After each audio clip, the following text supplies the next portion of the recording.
बिस्मिल्लाहिर्रहमानिर्रहीम। अस्सलाम वालेकुम दोस्तों, उम्मीद करता हूँ जो आप खैरियत से होंगे। आप देख रहे हैं मेरा डिजिटल चैनल। आज की वीडियो में हम गुफ्तगू करेंगे जनाब अमरीकी ईमानी नुमाइंदगान की उमूर ख़ारजा की जो कमेटी है उसमें पाकिस्तान में इंतखाबी अमल में धांधली से मुतालिक जो है इल्ज़ामात पर अपनी तशवीश का इजहार भी किया है, और इसके साथ साथ जो अमरीकी सफ़ीर हैं उनको बानी पाकिस्तान तहरीक इंसाफ से जाकर जेल में मुलाकात की हिदायत भी कर दी है। ये एक बड़ी अहम डेवलपमेंट है जिसके ऊपर हम आज चल के बात करेंगे। और इसके साथ साथ अभी आप बहुत से मीडिया चैनल्स पर, यूट्यूब चैनल्स पर भी देख रहे होंगे कि डोनाल्ड लू जो हैं उनके बयान के हवाले से हम ये देख रहे हैं कि ये कहा जा रहा है कि उन्होंने जो इमरान खान का साइफ़र का बयानिया था उसके हवाले से बड़ी क्लियर स्टेटमेंट जो है वो दी है। तो इसके हवाले से जो है वो हम गुफ्तगू करते हैं। तो आगाज़ में सबसे पहले जो एक चीज़ बड़ी अहम जिसके ऊपर गुफ्तगू करनी है, अमरीकी ईमानी नुमाइंदगान की जो उमूर ख़ारजा की कमेटी है, मशरक़ वस्ता, शिमाली अफ्रीका और वस्त एशिया की ज़ैली कमेटी, उसने पाकिस्तान में इंतखाबात करवाने के हवाले से जो मामला है उसकी समाअत की है, जिसमें जनूबी और वस्त एशिया के उमूर के लिए जो असिस्टेंट सेक्रेटरी हैं डोनाल्ड लू, उन्होंने पाकिस्तान में आम इंतखाबात, जमहूरियत और पाकिस्तान अमरीका ताल्लुकात के हवाले से कमेटी को जो है वो ब्रीफिंग दी है। अच्छा, इस कमेटी के पहले मैं आपको एक चीज़ क्लियर कर दूं कि ये जो ब्रीफिंग दी जाती है ये बड़ी अहम ब्रीफिंग होती है, और इसमें आप ज़रा भी जो है वो लेतो लाल से काम नहीं ले सकते, झूठ नहीं का बयानिया जो है वो नहीं दे सकते। आपको हर चीज़ सच सच बतानी होती है, और अगर आप गलत बताते हैं तो आपको कम से कम 2 साल की सज़ा जो है अमरीकी कानून के मुताबिक जो है वो दी जा सकती है। तो आज जो कमेटी है उसमें इंतखाबात के बाद पाकिस्तान में जमहूरियत के मुस्तकबिल का जायज़ा और पाकिस्तान के अंदर पाक अमरीका जो ताल्लुकात हैं इसके उन्वान से जो है वो एक समाअत हुई, जिसमें जो डोनाल्ड लू हैं उन्होंने साइफ़र के हवाले से भी उन पर आयद किए गए इल्ज़ामात और इस हवाले से उनका तज्ज़िया जो है वो भी उन्होंने पेश किया। डोनाल्ड लू की जानिब से एक बात कही कि उन्होंने कहा कि मैं इस नुक्ते पर बहुत वाज़े जवाब देना चाहता हूं कि ये जो साइफ़र की थ्योरी है ये इंतहाई गलत इल्ज़ामात लगाए हैं, इसमें कोई सदाकत नहीं है और ये सरासर झूठ है। और उन्होंने कहा कि मैंने इस हवाले से प्रेस रिपोर्टिंग का भी जायज़ा लिया है, जिसे पाकिस्तान में साइफ़र कहा जाता है, जो कि मुबैना तौर पर यहाँ के सफारत खाने से लीक होने वाली सफारती केबल है। उन्होंने कहा कि ये कहना दुरुस्त नहीं है, किसी भी मौके पर अमरीकी हुकूमत ने या मैंने यानी कि डोनाल्ड लू ने ज़ाती तौर पर इमरान खान के खिलाफ कोई इकदाम नहीं किया, ना ही अमरीका की जानिब से इमरान खान की हुकूमत गिराने में कोई किरदार जो है वो अदा किया गया। और उन्होंने ये भी कहा कि तीसरी बात यह है कि मीटिंग में मौजूद दूसरे फ़र्द और उस वक्त जो अमेरिका में पाकिस्तान के सफ़ीर थे डॉक्टर असद मजीद, वो भी इस बात की गवाही दे चुके हैं कि इसमें कोई साजिश जो है वो नहीं हुई। अमरीकी सेक्रेटरी जो है वो भी जवाब भी दे रहे थे कि दौरान समाअत एक शख्स जो है उसने उन्हें टोका और जारहाना अंदाज में उन्हें झूठा झूठा कहना शुरू कर दिया, और साथ ही इमरान खान को आज़ाद करो के नारे भी लगाए। डोनाल्ड लू ने मजीद कहा कि अमरीका पाकिस्तान की खुद मुख्तारी और पाकिस्तानी कौम के जमहूरी उसूल के ज़रिए अपना लीडर मुंतखब करने के उसूल का एहतराम करता है।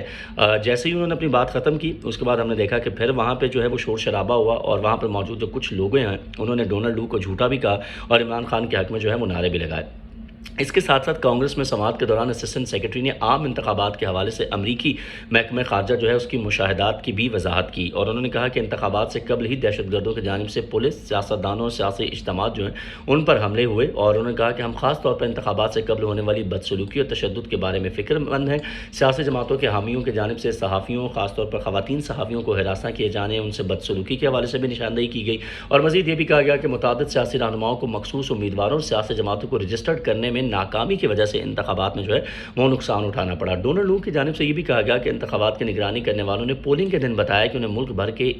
निस्फ से ज़्यादा हल्कों में वोटों की गिनती का जो अमल है वो नहीं देखने दिया गया है। और अमरीकी असिस्टेंट सेक्रेटरी ने कहा कि हुकाम ने लाहौर हाई कोर्ट ने इलेक्शन के दिन इंटरनेट सर्विस में खलल ना डालने का हुक्म दिया था, लेकिन उसके बावजूद पूरे पाकिस्तान में आम इंतखाबात के मौके पर मोबाइल डाटा सर्विस जो है वो बंद कर दी गई। उन्होंने इंतखाबात के मुस्बत पहलू का भी तज़किरा किया कि पुरतशद्दुद वाक़यात के ख़तरे के बावजूद 6 करोड़ पाकिस्तानी जो है उन्होंने वोट डाला, और साथ ही साथ उन्होंने एक और चीज़ जिसके ऊपर उन्होंने कहा, एक बड़ी अहम चीज़ जो है वो उन्होंने शेयर की कि हम पाकिस्तान के शराकतदार के तौर पर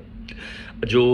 अमल है इलेक्शन का उसको शफाफ अंदाज में अंजाम देने और बेज़ाब्तगियों के ज़िम्मेदारान के एहतसाब का मुतालबा करते हैं। तो यानी अमरीका ने पाकिस्तान के अंदर जो होने वाले इंतखाबात हैं इसमें सवाल उठा दिए हैं। ये बात तहरीक इंसाफ पहले ही कह रही थी, और इस पर अब अमेरिका की जानिब से जो है वो भी मुहर सख्त हो गई है। और साथ ही साथ इलेक्शन कमीशन ऑफ पाकिस्तान ने इंतखाबी बेज़ाब्तियों के हवाले से हज़ारों दरख्वास्तें मौसूल होने के बाद एक आला सतही कमेटी भी तश्कील दी है। उन्होंने बताया कि जो इसकी छानबीन करेगी। डोनाल्ड लू ने मज़ीद कहा कि अमरीका मज़कूरा अमल के बहुत करीब से निगरानी करेगा और इस अमल में शफाफियत यकीनी बनाने की हौसला अफजाई भी करेगा, और पाकिस्तान में मौशी अहकाम अमरीका के मफाद में, और पाकिस्तान की कामयाबी भी अमरीका की कामयाबियों में से एक है। अमरीकी ब्यूरो के असिस्टेंट सेक्रेटरी जो हैं उन्होंने इस मौके पर कहा कि पाकिस्तान के अवाम जो हैं वो दहशतगर्दी का शिकार हैं, और दहशतगर्दी के हवाले से पाकिस्तान को अमरीकी ताउन जो है वो भी दरकार है। तो आज की इस गुफ्तगू में डोनाल्ड लू के गुफ्तगू के हवाले से अगर हम तमाम चीज़ें जो हैं वो देखें तो उसमें एक चीज़ तो बड़ी क्लियर हो गई है कि इमरान खान साहब जो हैं انہوں نے جو ایک بیانیہ بنانے کی کوشش کی تھی، وہ سائفر لہرایا تھا، اور اسی سائفر کی وجہ سے وہ آج بھی جیل کے اندر موجود ہیں۔ اس کو جو ہے وہ اب ایک مرتبہ پھر خود امریکی ڈونلڈ لو نے، جن کا نام وہ لیتے ہیں، انہوں نے اس کو رد کر دیا ہے کہ جناب اس میں کوئی صداقت موجود نہیں ہے۔ تو اس کا مطلب یہ ہوگا کہ عمران خان صاحب جو ہیں اب ان کے اوپر مشکل میں وہ مزید پڑ جائیں گے، کیونکہ یہ سائفر کے بیانیے کے حوالے سے ہی عمران خان ابھی تک جیل میں ہیں۔ دیگر کیسز میں تو ان کی جو ہے آپ کو پتہ ہے کہ عمران خان صاحب کی ضمانتیں جو ہیں وہ منظور ہوئی ہیں۔ کل کی ویڈیو میں بھی ہم نے آپ کو بتایا تھا کہ 2 کیسز میں ان کی ضمانتیں منظور ہوگی، لیکن جو سائفر کا معاملہ ہے اس میں ابھی ڈونلڈ لو کے سٹیٹمنٹ کے بعد عمران خان مزید مشکلات کا شکار ہو جائیں گے، اور ان کے لیے رہائی کا جو ہے معاملہ وہ بڑا خطرناک ہو جائے گا، کیونکہ ڈونلڈ لو جو ہیں وہ باقاعدہ طور پر یہ کہہ چکے ہیں کہ اس میں کوئی صداقت نہیں ہے، لہٰذا سائفر کا بیانیہ یہاں اپنی موت آپ مر گیا ہے۔ تو اب اگلا سوال یہ پیدا ہوتا ہے کہ کیا عمران خان صاحب جو ہیں ان کو اب رہائی ممکن ہو پائے گی یا نہیں؟ تو اس کا جواب بڑا سمپل سا ہے، اور وہ یہ ہے کہ سائفر کے معاملے میں اگر عمران خان صاحب ابھی تک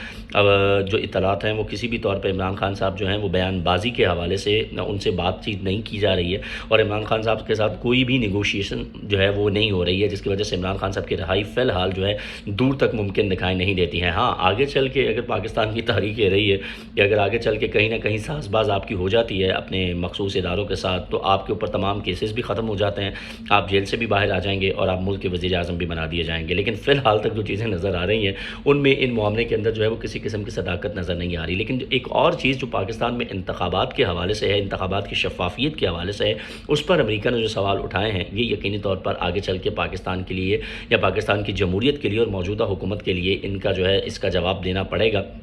ورنہ یہ آگے چل کے چیزیں جو ہیں وہ حکومت کے نقصان میں جا سکتی ہیں۔ تو یہ تھی جناب آج کی ویڈیو، امید کرتے ہیں آپ کو پسند آئی ہوگی۔ ملتے ہیں آپ سے اگلی ویڈیو میں، تب تک کے لیے اجازت دیجیے، اللہ نے کے بعد۔